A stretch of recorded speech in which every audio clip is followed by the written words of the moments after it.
ఇది చివరి కాలం, ఇక సమయం లేదు. ఇప్పుడు దాకా మనం మర్మాలు విన్నాం, మంచిదే.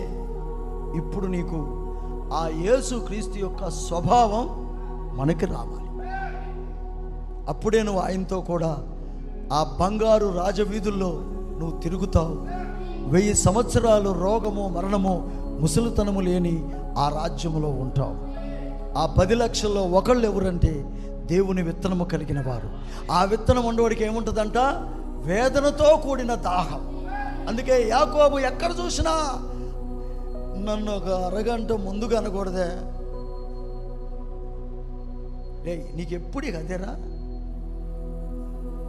ఎప్పుడు అదేనా? ఆ మంట దేవుడు పెట్టాడు, ఆయన ఏం చేస్తాడు బాబు?